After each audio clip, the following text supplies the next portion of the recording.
वज़ीर-ए-आज़म मोदी ने केरला में 10,000 करोड़ रुपए से जायद लागत के तरक्याती मंसूबों का इफ्तिताह किया। इस मौके पर वज़ीर-ए-आज़म मोदी ने नेशनल डेमोक्रेटिक अलायंस की अवामी रैली से भी खिताब किया।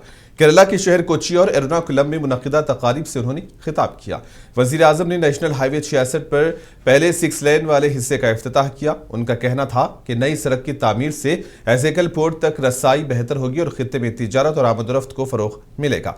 इन्होंने कहा कि केरला के अवाम लिफ्ट और यूडीएफ की सियासत से आगे बढ़ने के लिए तैयार हैं।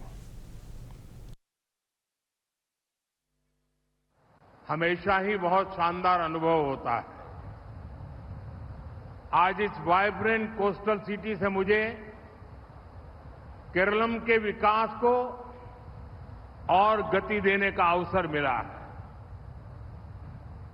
थोड़ी देर पहले केरलम के विकास से जुड़े अराउंड 11,000 करोड़ रुपीस के प्रोजेक्ट का शिलान्यास और लोकार्पण हुआ है। मैं केरलम की जनता को इन प्रोजेक्ट्स के लिए बहुत बहुत बधाई देता हूं। केरला के शहर एर्नाकुलम में पीएम मोदी ने कहा है कि खुद कफील भारत के कयाम और आत्मनिर्भर भारत के हदफ को हासिल करने के लिए पेट्रोलियम शोबे की तरक्की निहायत अहम है। अवामी जलसे से खिताब करते हुए उन्होंने कोच्चि रिफाइनरी में पॉलीप्रोपिलीन यूनिट की बुनियाद रखने का जिक्र किया। कहा कि इस मंसूबे से मुल्क में सनती पैदावार को फरोग मिलेगा और मेक इन इंडिया मुहिम को तकवीयत मिलेगी। वज़ीर-ए-आज़म का कहना था कि हिंदुस्तान तेजी से एक बड़े मैन्युफैक्चरिंग हब के तौर पर उभर रहा है और मुल्क आर्टिफिशियल इंटेलिजेंस और सेमीकंडक्टर शोबों में भी तेजी से तरक्की कर रहा है। एनडीए सूरतगढ़े आत्मनिर्भर भारत बनाने के लिए, मेक इन इंडिया के लिए पेट्रोलियम सेक्टर का विस्तार बहुत आवश्यक है। आज कोच्चि रिफाइनरी में पॉलीप्रोपाइलीन यूनिट के शिलान्यास के पीछे भी यही लक्ष्य है। इस यूनिट से हर साल अराउंड 4 लाख टन पॉलीप्रोपाइलीन का प्रोडक्शन होगा। आने वाले समय में ये plant packaging, textile, automobile, medical devices ऐसी अनेक फैक्ट्रीज को सपोर्ट करेगा। वज़ीर-ए-आज़म नरेंद्र मोदी ने कहा है कि Bharatiya Janata party corruption, land mafia और हड़ताल माफिया के खिलाफ जदोजहद जारी रखेगी और केरला को जदीद टेक्नोलॉजी और आर्टिफिशियल इंटेलिजेंस का मरकज बनाने के लिए काम करेगी। केरला के शहर कोच्चि में एनडीए के जलसे से खिताब करते हुए वज़ीर-ए-आज़म ने कहा कि रियासत में तरक्की और सरमायाकारी के नए मौके पैदा किए जाएंगे ताकि केरला मुस्तकबिल की टेक्नोलॉजी का अहम मरकज बन सके।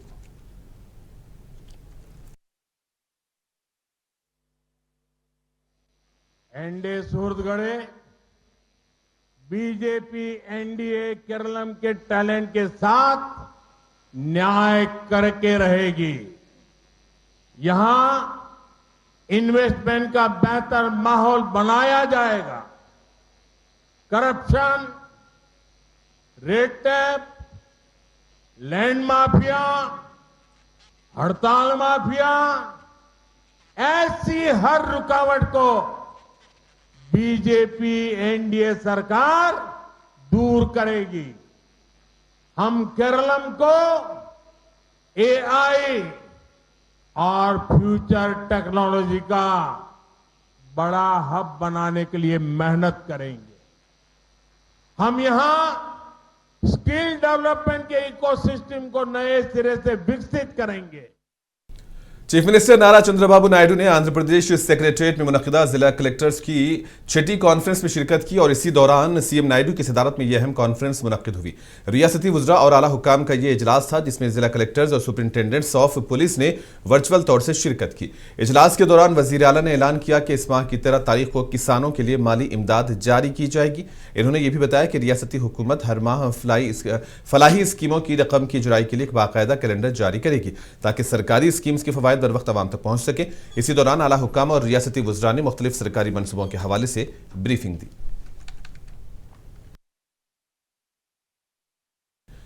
आंध्र प्रदेश के वजीर आला ने ज़राई शोबे को मजबूत बनाने के लिए इंडियन स्कूल ऑफ एग्रीकल्चर कायम करने की तजवीज़ पेश की है। जिला कलेक्टर्स की कॉन्फ्रेंस से खिताब करते हुए इन्होंने कहा कि जिस तरह इंडियन स्कूल ऑफ बिजनेस के तर्ज पर आला तालीमी इदारे कायम हैं, उसी तरह ज़राअत के शोबे में भी एक मजबूत इदारा कायम करने की ज़रूरत है। कहा कि जदीद टेक्नोलॉजी, तहकीक और इख्तराआत के जरिए ज़रूरी पैदावार और किसानों की आमदनी में इजाफा किया जा सकता है। इसी बीच वजीर आला ने ऐलान किया कि 23 मार्च को आर्सेलर मित्तल के मुजवजा स्टील प्लांट का संग बुनियाद रखा जाएगा, जबकि रायलसीमा स्टेट प्लांट के काम भी जल्द शुरू किए जाएंगे। మీరు లాజిస్టిక్స్ యూనివర్సిటీ పెట్టాలంటున్నారు, లివింగ్ ఏ ఆర్టిఫిషియల్ ఇంటెలిజెన్స్ పైన ఏఐ లివింగ్ ల్యాబ్స్ పెట్టాలనుకుంటున్నారు, సివిల్ ఏవియేషన్ యూనివర్సిటీ పెట్టాలనుకుంటున్నారు. సిమిలర్ లైన్స్లో వ్యవసాయానికి కూడా ఎందుకు ఆలోచించలేదని చెప్పి అన్నారు. అది అన్నప్పుడు నాకు అనిపించింది, ఒకవేళ అవసరమైతే ఐఎస్బి మారిగానే అగ్రికల్చర్ పైన కూడా సిమిలర్ లైన్స్లో వీ కెన్ స్టార్ట్ అయ్యి డీమ్డ్ యూనివర్సిటీ కింద పెట్టి Indian school of agriculture every technologies కానీ, డిమాండ్ అండ్ సప్లై కానీ, న్యూట్రిషన్ కానీ ఎవ్రీథింగ్ చేసి ఎట్లయితే అక్కడ బిజినెస్ని టీచ్ చేస్తున్నారో ఇక్కడ ఓన్లీ అగ్రికల్చర్ రిలేటెడ్ యాక్టివిటీస్ అన్నీ కూడా చేసుకొచ్చి చేస్తే ఎట్లుంటుందని ఒక ఆలోచన ఉంది. అది బాగుంటుంది, దాన్ని కూడా తీసుకెళ్తాం. ఇక్కడ ఆంధ్రప్రదేశ్లో ఆల్ అగ్రికల్చర్ క్రాప్స్ కానీ, ఫుడ్ ప్రాసెసింగ్ అన్నీ వస్తున్నాయి. నెక్స్ట్ ఇయర్కి మీరు లాజికల్గా तेलंगाना की कांग्रेस रुकने पार्लियामेंट चामल्ला किरण कुमार रेड्डी ने टीडीपी के रुकने पार्लियामेंट श्री कृष्णा देवरायलू को तनकीद का निशाना बनाया। लोकसभा में रियासत तेलंगाना की तश्कील के खिलाफ तेलुगुदेशम के एमपी ने यह बयान दिया था। चामल्ला कहते हैं कि ऐसे बयानात आंध्र प्रदेश और तेलंगाना रियासतों के अवाम के दरमियान इख्तलाफात पैदा कर सकते हैं।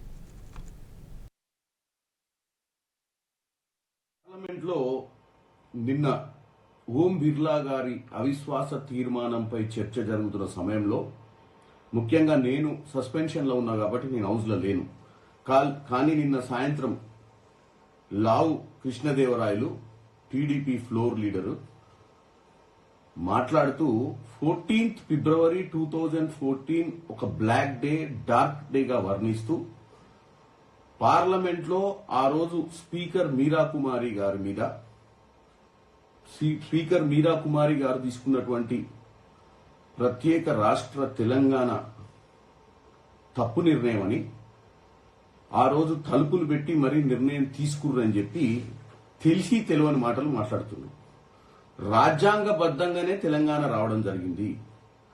వాళ్ళ సొంత పార్టీ నాయకుడు ఈరోజు ముఖ్యమంత్రిగా ఉన్న చంద్రబాబు నాయుడు కూడా నేను తెలంగాణకు వ్యతిరేకం కాదు, నేను తెలంగాణ ఇయ్యాలి అని కోరుకునే వ్యక్తిని అని ప్రత్యేకంగా ఓపెన్ గా చెప్పిండు.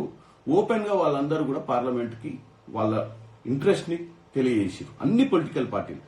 అప్పుడున్నటువంటి బీజేపీ సుష్మా స్వరాజ్ ని ఈ రోజు కూడా బీజేపీ వాళ్ళు గొప్పలు చెప్పుకుంటారు. సుష్మా స్వరాజ్ వల్లనే ఈ రోజు తెలంగాణ వచ్చిందని.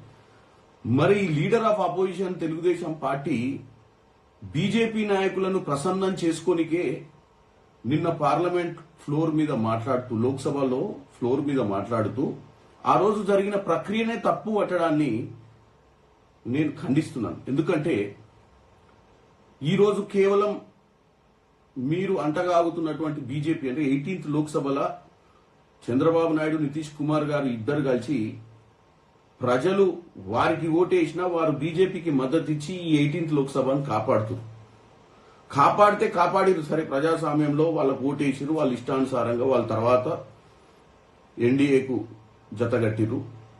దాన్ని నేను తప్పు పడతలేను. కానీ కేవలం నిన్న ఫ్లోర్ మీద బీజేపీ నాయకులను ప్రసన్నం చేసుకోనికనే చరిత్రను తప్పుగా చిత్రీకరించి ప్రజల సెంటిమెంట్లకు ఎగెనిస్ట్ గా మాట్లాడడాన్ని తప్పుపడుతున్న లావు కృష్ణదేవరాయలు గారు. ఎందుకంటే ఈరోజు రెండు రాష్ట్రాలు విడిపోయి సత్సంబంధాలతో మంచిగా నడుస్తున్న వ్యవస్థ.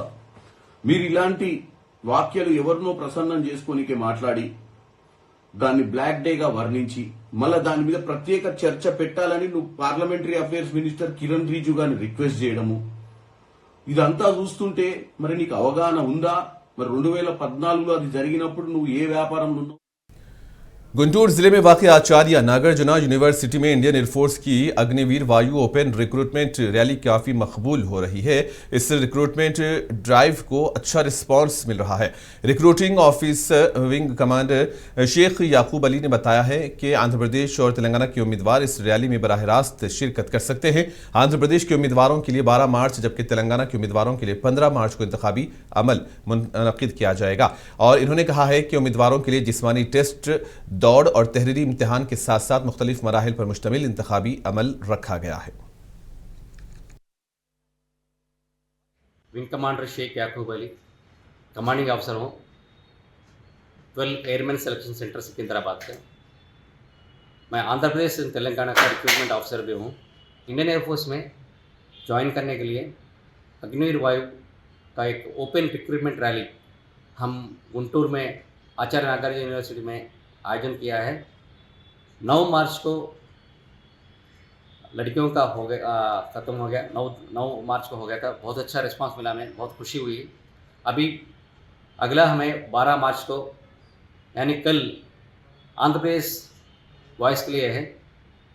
एंड जो 12 तारीख को आएगा उसके टेस्ट होंगे। उसके बाद 13 तारीख को उसी बैच को आना है। 13 तारीख फ्रेश हम नहीं लेंगे, तो सबको याद रखिए 12 तारीख को ही आना है।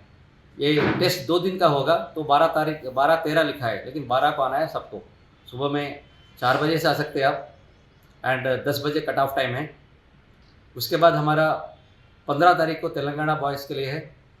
सिमिलरली वहाँ पे बहुत जगह 15-16 बोल रहे लोग, कुछ लोग गलत फहमी से 16 तारीख को आएंगे, बट नहीं आना है, सबको 15 तारीख को आना है।